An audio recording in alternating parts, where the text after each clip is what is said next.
फातिमा की रानी माँ, प्रभु यीशु की माँ, आसरा तू ही है माँ।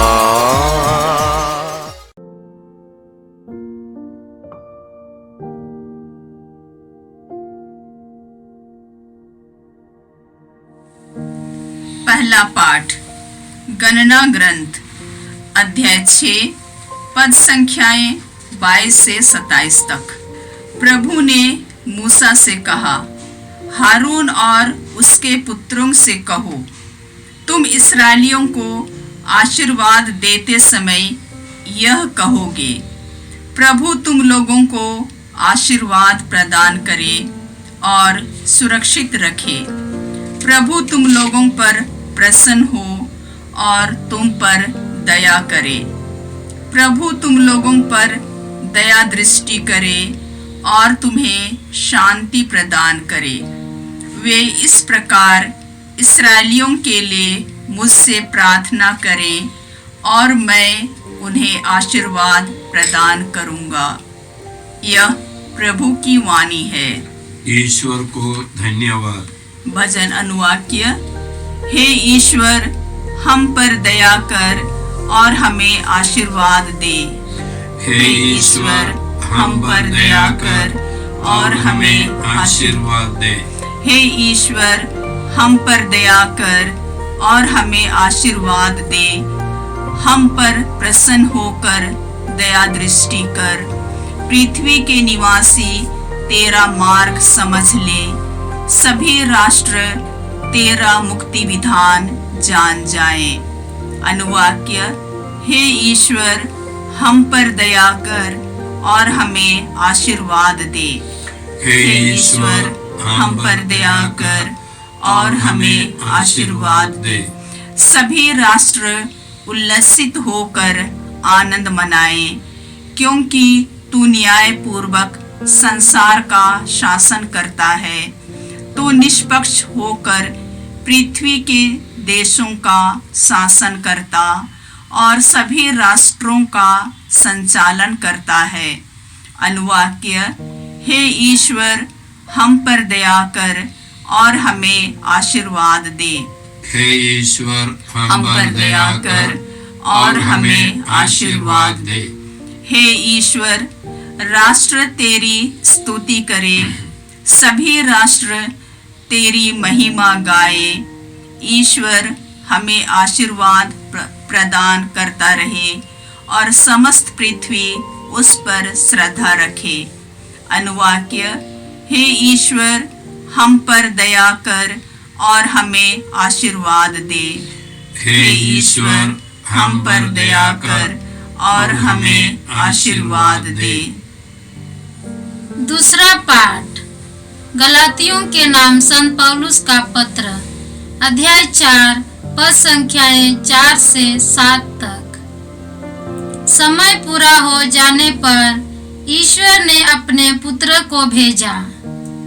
वह एक नारी से उत्पन्न हुए और संहिता के अधीन रहे, जिससे वह संहिता के अधीन रहने वालों को छुड़ा सके और हम ईश्वर के दत्तक पुत्र बन जाए। आप लोग पुत्र ही हैं। इसका प्रमाण यह है कि ईश्वर ने हमारे हृदयों में अपने पुत्र का आत्मा भेजा है, जो यह पुकार कर कहता है, अब्बा पिता।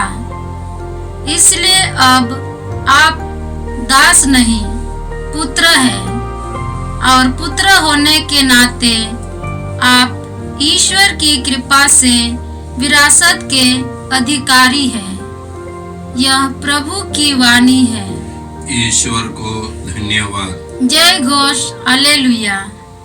प्राचीन काल में ईश्वर बारंबार और विभिन्न रूपों में हमारे पुरखों से नबियों द्वारा बोला था।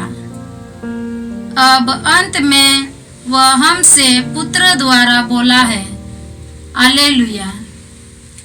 प्रभु आप लोगों के साथ हो और आपकी आत्मा के साथ। संत लूकस के अनुसार पवित्र सुसमाचार। हे प्रभु तेरी महिमा हो। अध्याय 2 पद संख्याएं 16 से 21 तक। चरवाहे शीघ्र ही चल पड़े और उन्होंने मरियम, यूसुफ तथा चरनी में लेटे हुए बालक को पाया। उसे देखने के बाद उन्होंने बताया कि इस बालक के विषय में उनसे क्या क्या कहा गया है। सभी सुनने वाले चरवाहों की बातों पर चकित हो जाते थे। मरियम ने इन सब बातों को अपने हृदय में संचित रखा और वह इन पर विचार किया करती थी। जैसा चरवाहों से कहा गया था वैसा ही उन्होंने सब कुछ देखा और सुना। इसलिए वे ईश्वर का गुणगान और स्तुति करते हुए लौट गए। 8 दिन बाद बालक के खतने का समय आया और उन्होंने उसका नाम यीशु रखा। स्वर्गदूत ने गर्भाधान के पहले ही उसे यही नाम दिया था। प्रभु का सुसमाचार। हे क्रिस्त तेरी स्तुति हो। जय यीशु क्रिस्त में प्रिय भाई और बहनों, 1 जनवरी को हम लोग ईश माता मरियम का पर्व मनाते हैं। यह महापर्व है। आज का दिन 1 जनवरी का दिन बहुत महत्वपूर्ण है। क्रिस्त जयंती का 8वां दिन है, 8वां है। साथ साथ प्रभु यीशु के खतने का दिन है, नामकरण का दिन है और विश्व शांति का दिन है। हमारे बचपन में विश्व शांति का दिन हम लोग मनाते थे। और सबसे महत्वपूर्ण ईश माता माँ मरियम का महापर्व है। 4 विशेष मुद्दे हैं जिन पर हम लोग मनन कर सकते हैं। तो आज के पहले पाठ में हमने सुना ईश्वर हमसे क्या चाहता है। यह लेवियों के लिए एक सुझाव है, कैसे किस प्रकार वे लोगों को आशीर्वाद दे। ईश्वर की योजना, ईश्वर की इच्छा 3 विशेष आशीषों में प्रकट होती है। सबसे पहले लेवियों को यह आशीर्वाद देना है, प्रभु तुम लोगों को आशीर्वाद प्रदान करे और सुरक्षित रखे। दूसरा है, प्रभु तुम लोगों पर प्रसन्न हो और तुम पर दया करे। तीसरा है, प्रभु तुम लोगों पर दया दृष्टि करे और तुम्हें शांति प्रदान करे। यह ईश्वर की योजना है, ईश्वर की इच्छा है। क्यों आज के दिन कलीसिया हमको यह पाठ देती है?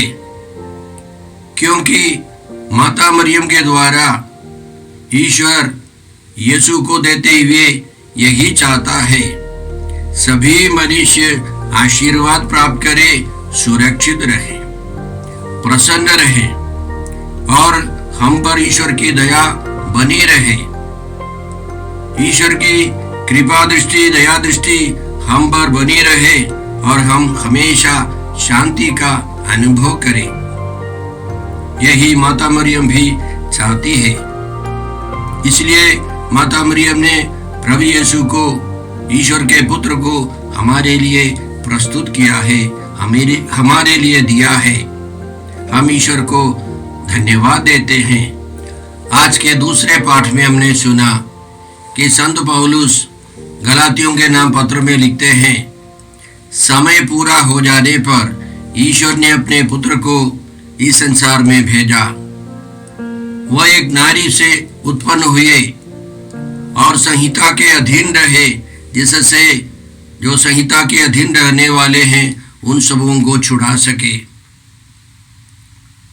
और हम लोग आगे सुनते हैं, पढ़ते हैं कि हम सब ईश्वर के पुत्र पुत्रियां हैं, दत्तक पुत्र पुत्रियां हैं। इसका प्रमाण यह है कि ईश्वर ने अपने पुत्र का आत्मा हमारे हृदयों में भेजा है, जिससे हम पुकार कर कह सकते हैं, अब्बा पिता, अब्बा ईश्वर। और हम न केवल पुत्र पुत्रियां हैं, हम ईश्वर की विरासत के अधिकारी भी हैं। हमारे अंदर पवित्र आत्मा प्रेरणा देता है, ईश्वर हमारा अब्बा पिता है। यीशु हमारे एकमात्र मुक्तिदाता है। यीशु हमको सारे बंधनों से, सारी गुलामी से छुड़ाने के लिए आए हैं। और हम यह समझते हैं कि आदिम कलीसिया से लोग विश्वास करते आए कि माता मरियम ईश्वर की माँ है, प्रभु यीशु की माँ है। क्योंकि हम पढ़ते हैं संत लूकस के सुसमाचार अध्याय 1 पद संख्या 43 में एलिजाबेथ माता मरियम से कहती है, मुझे यह सौभाग्य कैसे प्राप्त हुआ कि मेरे प्रभु की माता मेरे पास आई। एलिजाबेथ को पवित्र आत्मा ने प्रेरणा दी थी कि माता मरियम उनके सामने खड़ी होने वाली वो युवती प्रभु की माँ है, ईश्वर के पुत्र की माँ है, मुक्तिदाता यीशु मसीह की माँ है। इसीलिए आदिम कलीसिया से लोगों ने माता मरियम के बारे में यूनानी शब्द में एक शब्द का प्रयोग किया, थियोटोकस। थियोटोकस का मतलब है ईश्वर का वहन करने वाला, ईश्वर को ले जाने वाला। इसलिए कलीसिया ने यह स्वीकार किया, माता मरियम ईश्वर की माँ है, क्योंकि यीशु न केवल मनुष्य बल्कि मनुष्य और सच्चा मनुष्य, सच्चा ईश्वर है। हम ईश्वर को धन्यवाद देते हैं इस मुक्ति योजना के लिए, जो गलातियों के नाम पत्र अध्याय 4 पद संख्या 4 से 7 तक हम लोग पढ़ते हैं। इस भाग में पिता ईश्वर के बारे में, यीशु के बारे में, पवित्र आत्मा के बारे में, माता मरियम की भूमिका के बारे में और हमारे बारे में लिखा है। हम कितने सौभाग्यशाली हैं कि हम ईश्वर को पवित्र आत्मा की प्रेरणा से, यीशु की कृपा से ईश्वर को अब्बा बुला सकते। उसमें माता मरियम की भूमिका अहम है। हम ईश्वर को धन्यवाद देते हैं क्योंकि ईश्वर ने उस कन्या को, माता मरियम को यीशु की मां बनने के लिए चुना है। आज के सुसमाचार में हमने कई घटनाओं के बारे में सुना। सबसे पहले चरवाहे यीशु के पास आए, उन्होंने बालक यीशु को देखा, माता मरियम को देखा, संत यूसुफ को देखा और बालक यीशु की आराधना की, उनकी स्तुति, उनको धन्यवाद दिया। साथ साथ उन्होंने बताया कि स्वर्गदूतों ने उनको क्या बताया था। दूसरी बात यह है कि माता मरियम ने इन बातों को अपने हृदय में संचित रखा। बाइबल पंडितों के अनुसार संचित रखा वो शब्द का प्रयोग यूनानी भाषा में सब कुछ सजा कर रखा। माता मरियम ने इन सब बातों को अपने हृदय में सजा कर रखा। इसका मतलब क्या है कि माता मरियम ईश्वर के वचनों पर मनन करती थी, मनन चिंतन करती थी, ईश्वर की आराधना करती थी, इन रहस्यों पर विचार करती थी। कारण क्या है? वह इस दुनिया की सबसे महत्वपूर्ण व्यक्ति है। ईश्वर ने सबसे महत्वपूर्ण स्थान माता मरियम को दिया था। हम जानते हैं, हम लोग माता मरियम के आदर में कई पर्व मनाते हैं, लेकिन यह पर्व यह स्थान ईश्वर की माता बनने का वह गौरव सबसे महत्वपूर्ण कृपा है जो अन्य किसी को नहीं मिल सकती है। केवल एक ही माँ होती है और ईश्वर की माँ, यीशु की माँ केवल माता मरियम है। उनके सबसे महत्वपूर्ण स्थान के लिए हम धन्यवाद देते। इसके अलावा हम पढ़ते हैं, हमने सुना कि यीशु के खतने के अवसर पर उनका नाम दिया गया। यीशु नाम का मतलब है वे अपने लोगों को उनके पापों से मुक्त करेंगे। यीशु मुक्ति देने के लिए आए हैं। तो इस महापर्व के अवसर पर सबसे पहले हम क्या सीखते हैं? माता मरियम और यीशु मिलकर हमको क्या सिखाते हैं? माता मरियम ईश्वर की माँ है। वह यीशु की कृपा से मनुष्य के तौर पर ईश्वर को जन्म नहीं दे सकता है कोई भी व्यक्ति, कोई भी महिला, लेकिन यीशु की कृपा से, यीशु के स्थान से, यीशु की पवित्रता से माता मरियम वह स्थान ग्रहण करती है। दूसरी बात है, माता मरियम ने इन सारे रहस्यों को अपने हृदय में संचित रखा। हमको भी वचन पढ़ना है, वचन पर मनन करना है, यीशु के विषय में विचार विमर्श करना है और यीशु के बारे में घोषणा करनी है। जैसे हमने सुना कि माता मरियम के द्वारा यीशु आए हैं और माता मरियम ईश्वर की माँ है, तो हमारी भी माँ है, क्योंकि हम जानते हैं संत यूहन्ना के सुसमाचार अध्याय 19 में प्रभु यीशु ने माता मरियम को सभी लोगों के लिए दे दिया है। संत यूहन्ना से बताया, देखो यह तुम्हारी माँ है। संत यूहन्ना ने उनके यीशु के शिष्य ने माता मरियम को अपने साथ ग्रहण किया, स्वीकार किया, उनकी सेवा की। उसी तरह सभी लोगों के लिए यीशु अपनी माँ को देते हैं। हम यीशु की कृपा पाते हैं, तो माता मरियम जैसे यीशु की माँ है, ईश्वर की माँ है, हम लोग भी यीशु की कृपा पाते हैं। यीशु के साथ पिता ईश्वर के परिवार के सदस्य बन जाते हैं। हम यीशु के भाई बहन बन जाते हैं। इसके अलावा हम जानते हैं माता मरियम कलीसिया की माँ है, हर एक परिवार, हर एक व्यक्ति की माँ है, सारे संसार के सभी लोगों की माँ है। माता मरियम हमको सिखाती है कि सारे विश्व के लिए प्रार्थना करनी है। जैसे हम लोग पहले पाठ में सुन रहे थे, ईश्वर हम सबों पर आशीर्वाद बरसाते, सुरक्षा प्रदान करते। यह सब माता मरियम के द्वारा पूरा हुआ है, संपन्न हो गया है। साथ साथ जैसे हमने सुना है कि आज विश्व शांति का दिन है। केवल यीशु और माता मरियम हमको शांति दे सकती है। हमको यीशु और माता मरियम के बिना शांति का अनुभव नहीं होगा।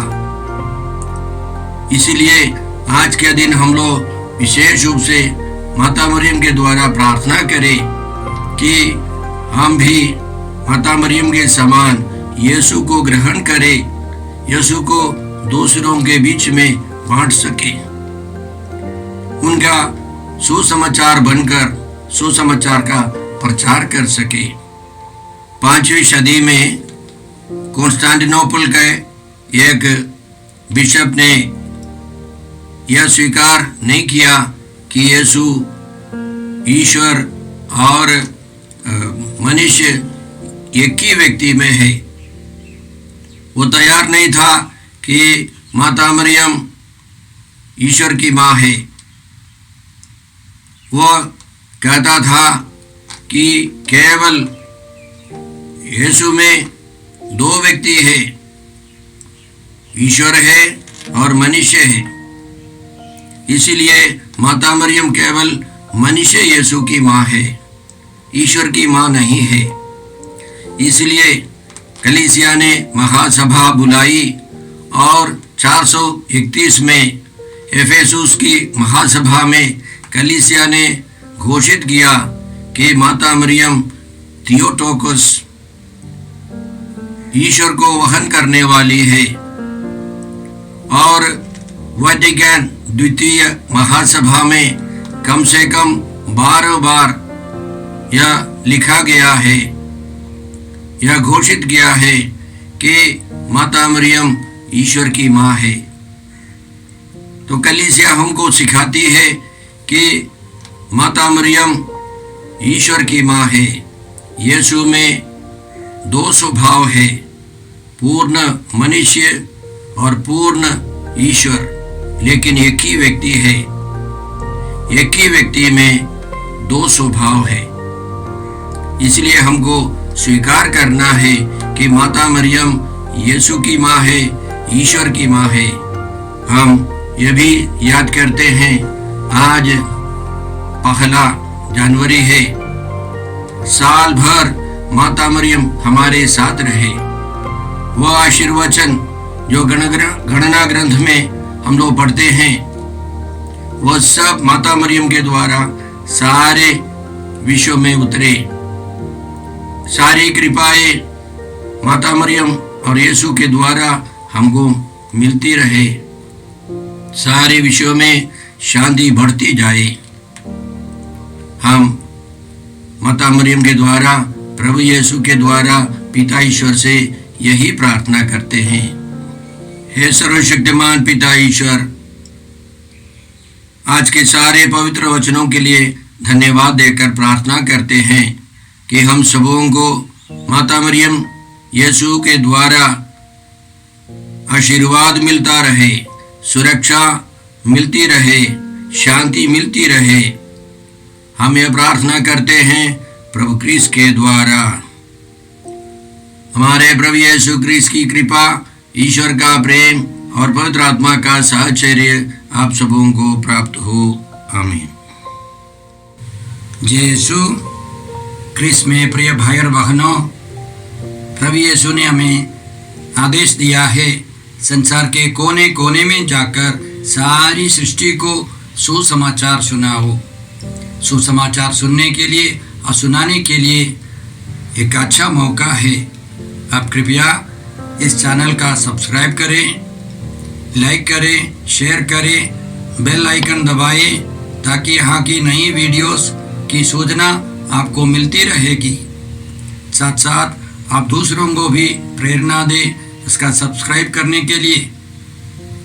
याद रखें, कल के मिसा के दैनिक पाठ और उस पर टिप्पणियाँ आज ही दोपहर के बाद हम लोग अपलोड करते हैं। कृपया आज ही उसको सुनकर कल की तैयारी करें। प्रभु यीशु आपको और आपके परिवार को 100 गुनी आशीष देंगे। जय यीशु।